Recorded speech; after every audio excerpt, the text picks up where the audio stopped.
Number 1, time magazine ने 2002 में release हुई दुनिया भर की सभी फिल्मों में से देवदास को उस साल की सबसे बेहतरीन फिल्म घोषित किया था।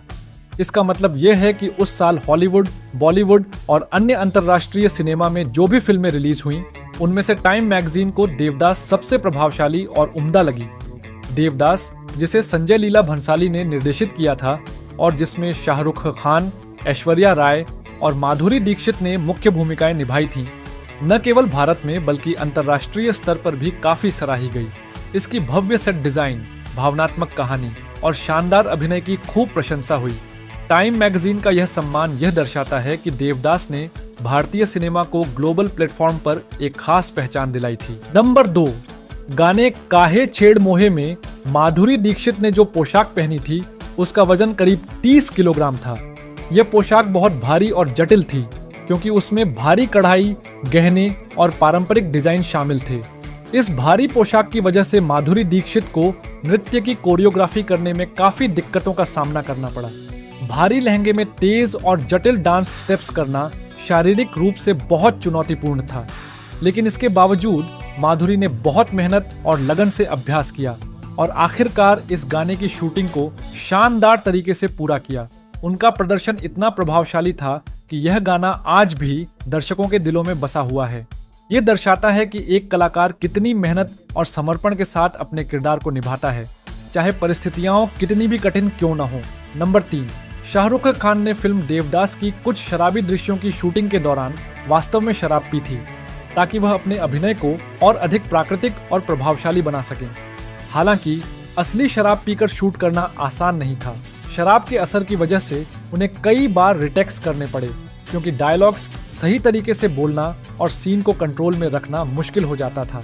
इस अनुभव से ये साबित होता है कि शाहरुख अपने किरदार में पूरी तरह डूब जाने वाले कलाकार हैं, जो अपने अभिनय को यथासंभव वास्तविक बनाने के लिए किसी भी हद तक जा सकते हैं। लेकिन साथ ही ये भी दिखाता है कि रियल अल्कोहल के साथ शूटिंग करना कितना चुनौतीपूर्ण हो सकता है। नंबर 4, फिल्म देवदास की शूटिंग के दौरान एक बहुत ही दुखद और भयानक हादसा हुआ था। सेट पर इस्तेमाल हो रही एक विंड मशीन, हवा बनाने वाली मशीन, अचानक बेकाबू हो गई, जिससे एक स्टेज हैंड, सेट पर काम करने वाला क्रू मेंबर का सिर धड़ से अलग हो गया और दूसरा व्यक्ति गंभीर रूप से घायल हो गया। इस भयानक हादसे के दौरान स्टार अभिनेत्री ऐश्वर्या राय बच्चन भी वहीं मौजूद थीं और उस हादसे के चलते उन पर खून के छींटे पड़ गए। ये दृश्य इतना डरावना और सदमा पहुंचाने वाला था कि ऐश्वर्या गहरे मानसिक झटके, शॉक में चली गईं। बताया जाता है कि उस वक्त सलमान खान भी सेट पर मौजूद थे और उन्होंने ऐश्वर्या की देखभाल की और उन्हें संभाला जब तक उन्हें चिकित्सा सहायता नहीं मिल गई। ये घटना फिल्म के निर्माण से जुड़ी सबसे दर्दनाक घटनाओं में से एक मानी जाती है, जिसने सेट पर मौजूद सभी लोगों को गहरा झटका दिया था। नंबर 5, आमतौर पर किसी भी फिल्म की शूटिंग के लिए 2 या 3 जनरेटर का इस्तेमाल किया जाता है, लेकिन फिल्म देवदास के भव्य सेट्स और भारी लाइटिंग की जरूरतों को पूरा करने के लिए पूरे 42 जनरेटर इस्तेमाल किए गए। इतनी बड़ी संख्या में जनरेटर एक ही समय पर इस्तेमाल करने की वजह से मुंबई शहर में शादियों और अन्य आयोजनों के लिए जनरेटर मिलना मुश्किल हो गया। खासकर शादी के सीजन में जब जनरेटर की मांग ज्यादा होती है, तो अचानक इस भारी उपयोग ने लोगों में घबराहट और तनाव पैदा कर दिया। यह घटना इस बात को दिखाती है कि देवदास का प्रोडक्शन कितना भव्य, विस्तृत और संसाधन गहन था। निर्देशक संजय लीला भंसाली ने हर दृश्य को राजसी और शानदार बनाने के लिए कोई कसर नहीं छोड़ी, भले ही इसके लिए पूरे शहर की बिजली व्यवस्था पर असर क्यों न पड़े। नंबर 6, गाना डोला रे डोला लिखने में पूरे 1 हफ्ते का समय लगा, क्योंकि निर्देशक संजय लीला भंसाली इस गाने को लेकर बेहद संजीदा थे। इसका कारण यह था कि इस गाने में बॉलीवुड की 2 सबसे बड़ी और प्रतिष्ठित अभिनेत्रियां माधुरी दीक्षित और ऐश्वर्या राय बच्चन पहली बार एक साथ नृत्य कर रही थीं। भंसाली को लगता था कि जब इतने बड़े कलाकार एक साथ स्क्रीन पर आ रहे हैं, तो गाने का हर शब्द, हर सुर, हर भाव पूरी तरह से परफेक्ट, पूर्ण और प्रभावशाली होना चाहिए। यही वजह थी कि उन्होंने गीतकार और संगीतकार के साथ मिलकर हर लाइन को सोच समझकर लिखा और संवारा। इस गाने की भव्यता, कोरियोग्राफी और अदाकारों की परफॉर्मेंस आज भी इसे एक आइकॉनिक डांस नंबर बनाते हैं, जो दर्शकों के दिलों में गहराई से बस चुका है। नंबर 7, ऐश्वर्या राय बच्चन ने कहा है कि देवदास उनकी सबसे पसंदीदा फिल्मों में से एक है, बल्कि यह वही फिल्म है जिसे वह अपनी पूरी फिल्मी करियर की सबसे पसंदीदा फिल्म मानती है। इस फिल्म में उन्होंने पार्वती का किरदार निभाया था, जो एक भावनात्मक, गहरा और चुनौतीपूर्ण रोल था। ऐश्वर्या ने कई बार इंटरव्यूज में बताया है कि इस फिल्म की भव्यता, संजय लीला भंसाली का निर्देशन और उनके किरदार की भावनात्मक जटिलता ने इसे उनके दिल के बेहद करीब बना दिया है। नंबर 8, फिल्म देवदास जब रिलीज हुई थी साल 2002 में, उस समय यह अब तक की सबसे महंगी बॉलीवुड फिल्म मानी गई। इस फिल्म का बजट लगभग 50 करोड़ रुपए था, जो उस दौर के हिसाब से एक अभूतपूर्व और रिकॉर्ड तोड़ राशि थी। इस भारी बजट का कारण था फिल्म की भव्य सेट डिजाइन, भरी भरकम कॉस्ट्यूम्स, शानदार सिनेमेटोग्राफी और बड़े स्टार कास्ट जैसे शाहरुख खान, ऐश्वर्या राय बच्चन और माधुरी दीक्षित। निर्देशक संजय लीला भंसाली ने हर सीन को बेहद रॉयल, शाही और खूबसूरत दिखाने के लिए किसी भी खर्चे से परहेज नहीं किया।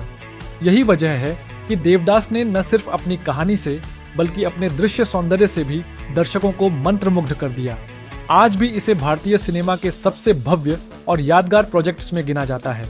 नंबर 9, डोला रे डोला गाने की शूटिंग के दौरान ऐश्वर्या राय बच्चन को एक बहुत ही तकलीफदेह अनुभव हुआ। इस गाने में उन्होंने बहुत भारी झुमके पहने थे और लंबे समय तक नृत्य करते करते उन झुमकों का वजन इतना ज्यादा हो गया कि उनके कान से खून निकलने लगा। लेकिन ऐश्वर्या ने इस दर्द को सहते हुए पूरी शूटिंग बिना किसी से कुछ कहे पूरी की। उन्होंने अपनी तकलीफ को तब तक छुपाए रखा जब तक गाने की शूटिंग खत्म नहीं हो गई। इसके बाद ही क्रू को पता चला कि उनके कान से वास्तव में खून बह रहा था। ये घटना ऐश्वर्या के पेशेवर समर्पण और दृढ़ता को दर्शाती है। उन्होंने बिना शिकायत किए पूरी तल्लीनता और निष्ठा से परफॉर्म किया और इसी वजह से डोला रे डोला आज भी एक आइकॉनिक डांस सीन माना जाता है। नंबर 10, चंद्रमुखी के कोठे का सेट एक झील के आसपास बनाया गया था, जो फिल्म की भव्यता और सौंदर्य को बढ़ाने के लिए एक महत्वपूर्ण तत्व था। लेकिन इस सेट को बनाने के दौरान एक समस्या उत्पन्न हुई, क्योंकि यह झील सेट के हिस्से के रूप में थी, इसीलिए झील का पानी लगातार सूखता जा रहा था। इस कारण सेट पर पानी की भरपाई के लिए नियमित रूप से हजारों गैलन पानी भरना पड़ता था, ताकि दृश्य यथासंभव असली और प्रभावशाली दिखे। ये काम न केवल मेहनत और समय कंज्यूमिंग था, बल्कि इससे सेट पर काम करने वाले लोगों को भी कई बार मुश्किलों का सामना करना पड़ता था। फिर भी संजय लीला भंसाली ने इस चुनौती को स्वीकार किया और फिल्म के भव्य दृश्य को वास्तविकता में बदलने के लिए कोई कसर नहीं छोड़ी। नंबर 11, जैकी श्रॉफ का जो किरदार देवदास में था, वह पहले सैफ अली खान और गोविंदा को भी ऑफर किया गया था। संजय लीला भंसाली ने पहले इन दोनों अभिनेताओं को इस किरदार के लिए कास्ट करने की योजना बनाई थी, लेकिन अंत में यह भूमिका जैकी श्रॉफ को दी गई। जैकी श्रॉफ ने इस फिल्म में चुन्नीलाल का रोल निभाया, जो एक सशक्त और भावनात्मक किरदार था। ये बदलाव फिल्म के निर्देशन और किरदारों की जरूरत के हिसाब से किया गया, क्योंकि भंसाली ने महसूस किया कि जैकी श्रॉफ का उम्र और व्यक्तित्व इस भूमिका के लिए सबसे उपयुक्त था। जैकी ने अपने अभिनय से इस किरदार को शानदार तरीके से निभाया और फिल्म की कहानी में एक अहम योगदान दिया। नंबर 12, देवदास नाम का टाइटल पहले के चोपड़ा नामक एक निर्माता के पास था और वह इस नाम के अधिकारों को छोड़ने के लिए तैयार नहीं थे। यह टाइटल इतनी अहमियत रखता था कि वह इसे किसी को भी देने के लिए तैयार नहीं थे, भले ही संजय लीला भंसाली जैसी बड़ी फिल्म निर्माता इसे अपने प्रोजेक्ट के लिए चाह रहे थे। इस दौरान संजय लीला भंसाली ने एक समय पर फिल्म का नाम आज का देवदास रखने का सोचा, ताकि वह देवदास नाम के अधिकार से बाहर निकल सके।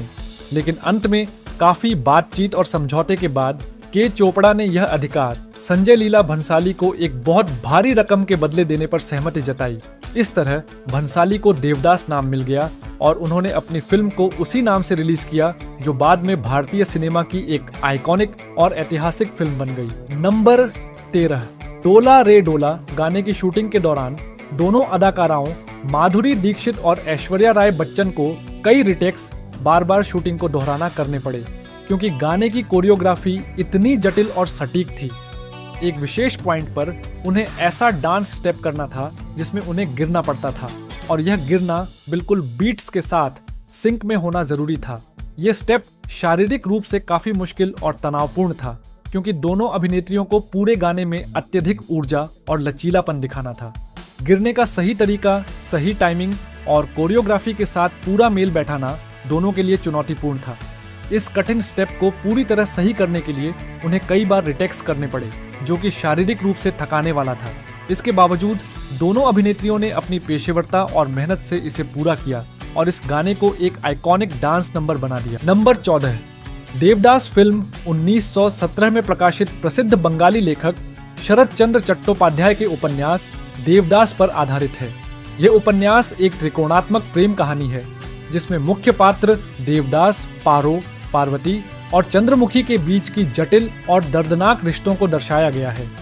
उपन्यास में देवदास एक युवक है जो अपनी बचपन की दोस्त पारो से प्रेम करता है, लेकिन सामाजिक और पारिवारिक दबावों के कारण वह उससे दूर हो जाता है। इस बीच चंद्रमुखी नाम की एक तवायफ, कठिन हालातों में रहने वाली महिला देवदास के जीवन में आती है, लेकिन देवदास का दिल हमेशा पारो के लिए ही धड़कता है। यह उपन्यास प्रेम, त्याग और समाज के बंधनों के बीच संघर्ष को बयां करता है। संजय लीला भंसाली की देवदास फिल्म ने इस उपन्यास की भावनाओं और गहरी जड़ों को बड़े पर्दे पर जीवित किया, जिसमें शाहरुख खान ने देवदास, ऐश्वर्या राय ने पारो और माधुरी दीक्षित ने चंद्रमुखी का किरदार निभाया। फिल्म ने उपन्यास की कहानी को अपने भव्य सेट्स, संगीत और अभिनय के माध्यम से एक नए स्तर तक पहुंचाया।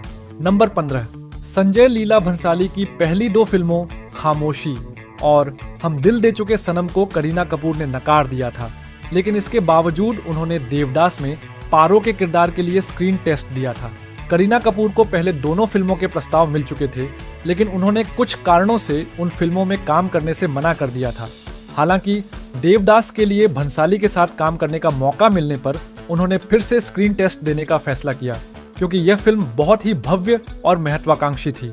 हालांकि स्क्रीन टेस्ट के बाद करीना कपूर को पारो का रोल नहीं मिला और यह भूमिका ऐश्वर्या राय बच्चन को दी गई।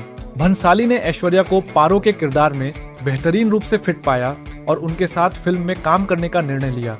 इस तरह करीना कपूर ने भंसाली के साथ काम करने का मौका तो खो दिया, लेकिन बाद में उनके करियर में बहुत सारे बड़े और सफल प्रोजेक्ट्स आए। नंबर 16, सुष्मिता सेन को चंद्रमुखी के किरदार के लिए साइन किया गया था, लेकिन फिल्म की शूटिंग शुरू होने से केवल 15 दिन पहले उन्हें अचानक माधुरी दीक्षित से बदल दिया गया। यह बदलाव संजय लीला भंसाली ने किया था और हाल ही में उन्होंने एक इंटरव्यू में इस बात का खुलासा किया। भंसाली ने बताया कि उनकी ख्वाहिश थी कि फिल्म में मिस वर्ल्ड ऐश्वर्या राय और मिस यूनिवर्स सुष्मिता सेन दोनों एक साथ काम करें, क्योंकि यह फिल्म के लिए एक बेहतरीन संयोजन होता। उन्होंने दोनों ब्यूटी क्वीन के साथ काम करने का सपना देखा था, लेकिन परिस्थितियों और कुछ कारणों की वजह से यह योजना बदल गई।